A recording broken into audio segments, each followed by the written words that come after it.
Арбаңыздар агайын тугандар, кутмандуу күнүңүздөр менен, сиздер менен кайрадан мен бүгүн бул кайрылууну эки доско жолдоймун. Келжиреген эки дос. Силер кандай акмак немелерсиңер?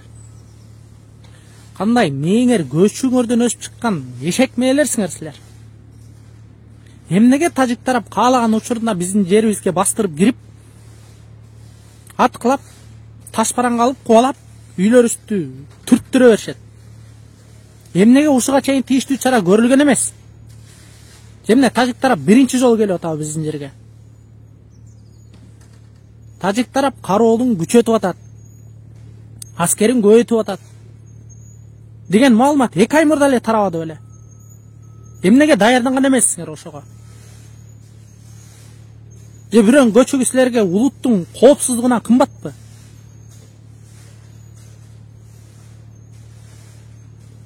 Биздин депутаттарга чоң болсоңор кыйынсыңар, түпүлдөйсүңөр тим эле.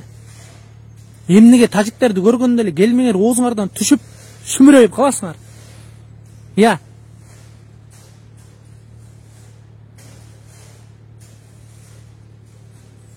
İştesingер, иштегиле адамча. Иштегенде иштегиле. Же болбосо кетпейсиңер бар жака. Элдин кызырын кайнатпай. Ансыз деле тазатып бүттүңөр элди. Кеткиле. Силердин ордуңарга иштей тургандар толуп атат биякта.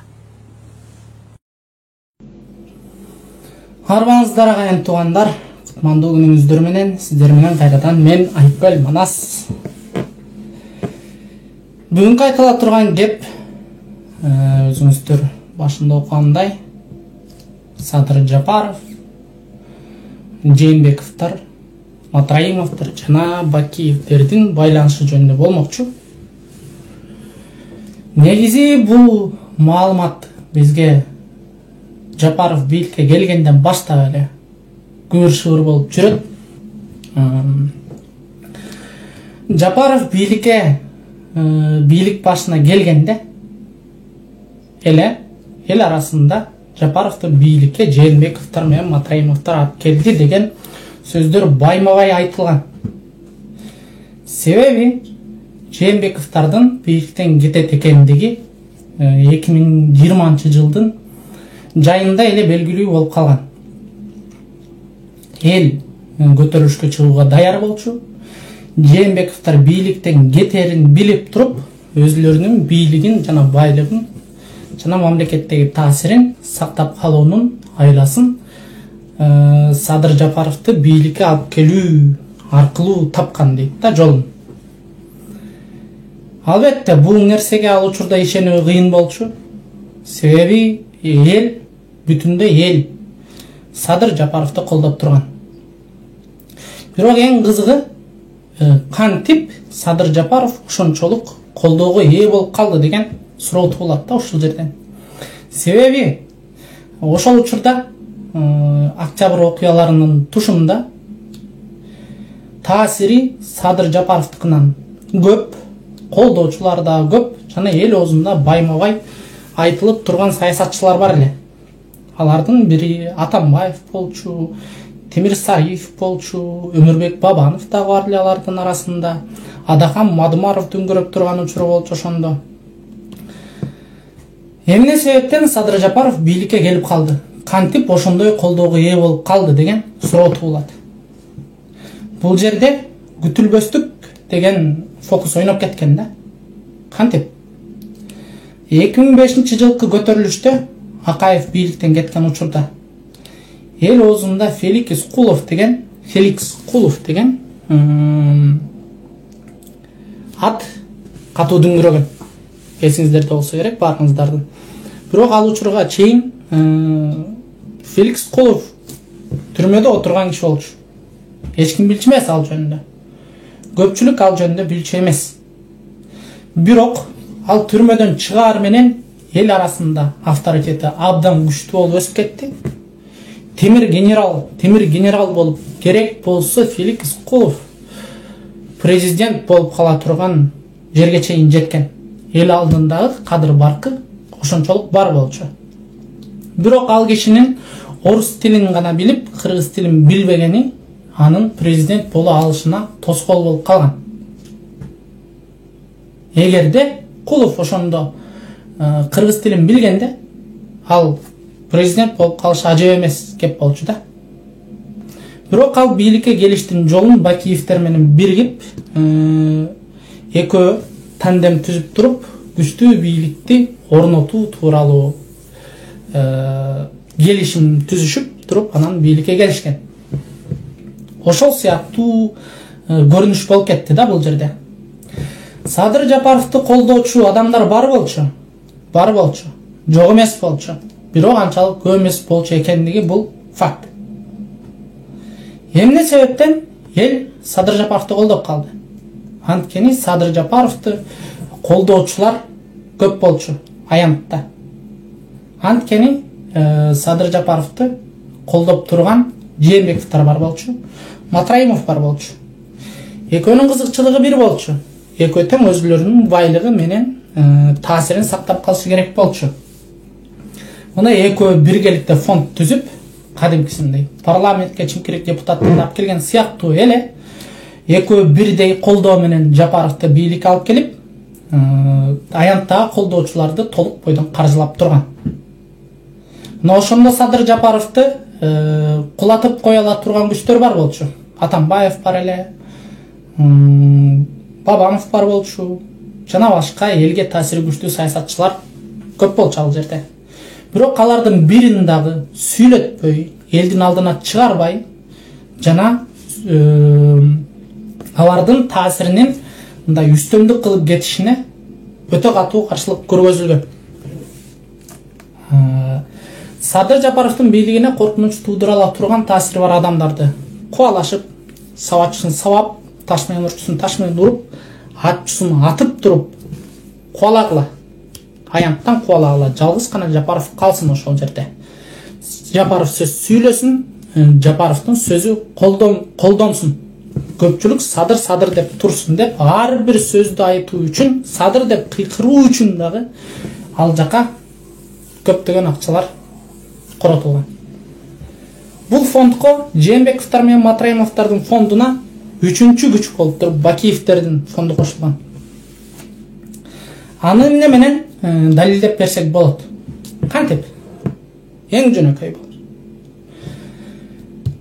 Октябрь окуялары эмнеден улам пайда болду эле? Эмнеден улам элдер ошол жака чогулду эле? Кандай урандын алдына чогулду? Жээнбековдор кетсин, Жээнбековдордун кланынын бийлиги куласын, Матраимовдун бийлиги кулансын, жана ушул сыяктуу коррупционерлер камалсын, бийлик элге өтсүн деген уран менен чыккан эл. Эме карап көрөлү. Ошол талаптын канчасы аткарылды, канчасы аткарылбай калды? Келгиле ушуну тизмектеп көрөлү азыр. Жээнбековдор бийликтен кетсин деген талап аткарылдыбы? Иш жүзүндө, эл көзүндө аткарылды деген көрүнүш болуп жаткандыгы менен ал дээрлик аткарылган жок. Жээнбековдор азыр да башкарып турат мамлекетти. Кадимкисинде башкарып турат. Куурчак катары Садыр Жапаров бийликке келди. Алардын колдоосу менен азыр бийликте отурат. Жапаровдор Жээнбековдордун жана Матраимовдордун жана Бакиевтердин талабын жазым дебей аткарып турат азыр учурда. Жээнбековдор камалдыбы? Камалган жок.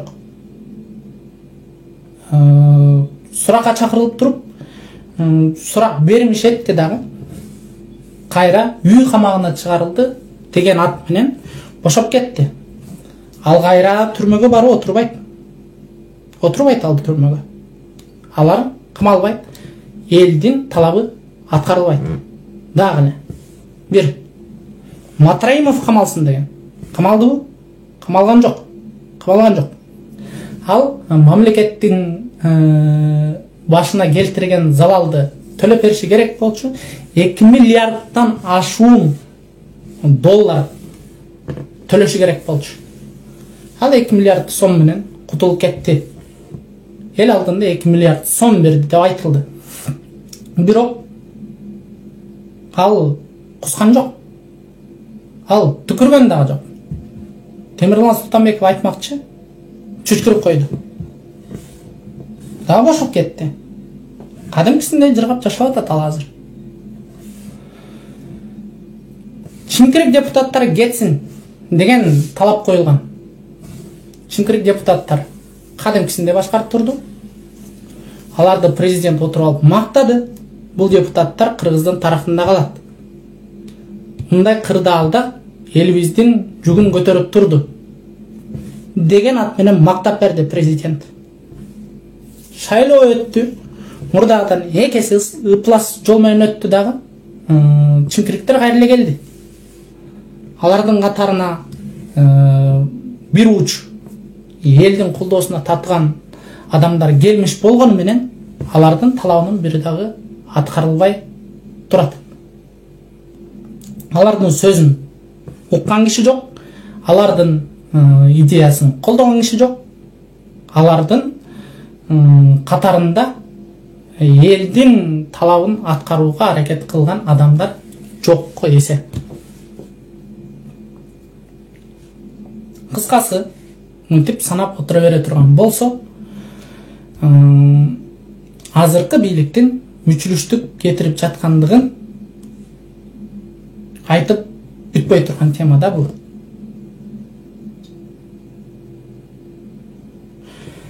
Мына Бакиев бийликтен кеткенден баштап канча жолу бийлик алмашты бизде? Убактылуу өкмөттөн кийин Атамбаев бийликке келди. Атамбаев бийлигин Жээнбековдорго өткөрүп берди дагы. Жээнбеков бийликке келди. Эмнеге ошол учурда Бакиевдер башын көтөргөн эмес? Эмнеге? Анткени ошол бийликтегилердин бардыгы тең Бакиевдерге каршы саясат жүргүзгөн. Бардыгы тең Бакиевдерге оппозициялык күч болуп турган саясатчылар болчу. Эми Садыр Жапаров бийликке келгенден баштап Бакиевдер башын көтөрүп, бул жагы Казакстандан, ары жагы Кыргызстандан тийиштүү документтерди алып туруп өзлөрүнүн бизнесин жүргүзүү алдында турат азыр.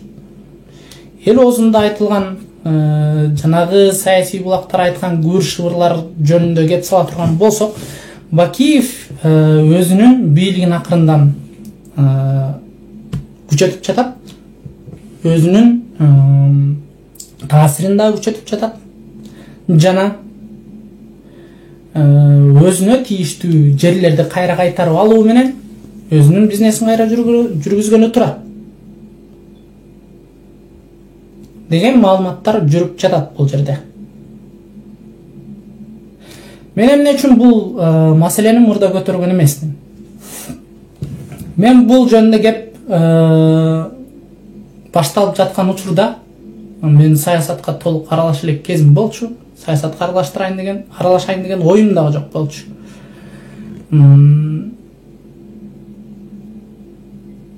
Бирок ошол учурда шайлоо болордун алдында элге таасири күчтүү болуп турган бир нече партиялардан мага чакыруу келген, кээ бирөө кат аркылуу келген чакыруулар, кээ бирөө ортомчулар аркылуу келген, кээ бирөө өзлөрү чакырып туруп чакыруу беришкен. Алардын катарында Атамекен партиясы бар болчу, Бир Бол партиясы бар болчу, Реформа партиясы бар болчу, кийинчерээк Туран партиясы чакыруу жиберди мага. Бирок мен ошондо алардан сый менен эле сылык баш тарткам. Себебин мен эл тараптан. Элдин талабы кандай болсо, менин талабым ошондой. Элдин суроосу кандай болсо, менин суроом ошондой. Элдин позициясы кандай болсо, менин дагы позициям ошол. Деп туруп, акырын баш тарткам сый менен. Себеби ага чейин кайсы бир партиянын катарында бийликке келип туруп, кайра сүрүлүп чыгып калып, эл алдында аброюн түшүрүп, экинчиден кайсы бир атактуу саясатчынын колундагы пешка болуп калган саясатчыларды көргөнбүз. Өзүнүн позициясынан тайманбаган, Эгерде өзүнүн позициясы өзүнүн партиялаштарынын позициясынан айырмаланып турган саясатчылар куугунтукка кабылып, алар өзлөрүнүн катарынан чыгып, түрдүү куугунтуктарга кабылып жатканын бардыгыбыз көргөнбүз. Мен дагы ошондой болуп кеткенинен бир аз чочулагам. Экинчиден, кандай болгон күндө дагы элдин катарында боломун деген позиция менен мен эл тарапты тандап алгам. Бирок ошол чечимди чыгарганыма азыркыга чейин өкүнбөйм. Мен туура кылганымды азыр дагы түшүнүп турам. Айта турган кеп ошол. Азыркы бийлик бул Жээнбековдордун, Матраимовдордун жана Бакиевдердин талабын аткарган курчак. Аны бардыгыңыздар ойлонуп көрсөңүздөр, анализдеп көрсөңүздөр, жана ушул октябрь окуяларынан берки окуялар жөнүндө бир аз сереп салып көрсөңүздөр түшүнөсүздөр деп ойлойм. Эми мен бул маалыматтарды ошол окуялардан кийин байма-бай уккам, бирок өзүңүздөр билгендей, мен Жапаров бийликке келгенде мен Жапаровду колдоп тургам. Менин тарапташтарым, менин досторум ага каршы сүйлөп турган учурунда, Жапаровго каршы сүйлөп турган учурда жалгыз мен колдоп тургам. Досторум да күлгөн. Яске сен эмне болуп калгансың? Ушул Жапаров билими жок, өзүнүн эрки жок. Саясатчы экенсиң көрө албай турасың деп айткандарына мен жок, бул киши бийликке жаңы келди. Мунун колунда азыр бардык бийлик турат. Алса, муну бийликтегилер колдоп турган, каралар да колдоп турган, жана бүтүндөй эл колдоп турган. Андай күч менен, андай бийлик менен Жапаров билгенин кылса болот болчу. Билгенин кылып койсо болот болчу. Реформаны бир жумада кылып койсо жарашмак. Аны эч ким өлтүрүп салмак эмес. Эмне себептен андай болбой калды? Аны буга чейинки менин айткан сөзүн тастап берет. Башында жаштарды бийликке алып келебиз деген сөзүнө турмуш этип туруп, Тилек Токтогазиевди, Эльвира Сурабалдиеваны, Улукбек Мариповду жана Нуржигит Кадырбековду бийликке алып келимиш этти дагы. Убакыттын өтүшү менен аларды акырын сүрүп коюп туруп, кайра эле эски жемкорлорду, жеп жутарларды чогултуп алды тегерегине. Эч нерсе жөнүндө айтпай элеби? Мынакей Аскар Акаев келди, бир эмес эки жолу келип туруп көрсөтмө берип кетти деп айтылды. Бирок ал көрсөтмө бердиби? Кандай көрсөтмө бергенин биз билбейбиз. Эч кимге көргөзгөн жок, угузган дагы жок. Ал кеткенден кийин Аскар Акаев эл алдында кетирген күнөөлөрдүн бардыгын толук бойдон аткарды деп айтты өз оозу менен. Бул кыймыл, бул иш мен кийинки кезекте Бакиевдер турат. Бакиевдер дагы келет, алар дагы көрсөтмө берет, дагы алар дагы эл алдында кылган кылмыштарын, кечирилгис күнөөлөрүнүн кадимкисинде акталып туруп, суудан куп-кургак бойдон чыгып кетет деген саясатка элди көндүрүүнүн айласы деп эсептейм. Мына ушундай. Калган өзүңүздөр ойлонуп көрөсүздөр деп ойлойм. Бүгүнкү эфир ушуну менен соңуна чыкты. Келерки көрüşкөнчө сак саламатта болуңуздар. Аман эсен.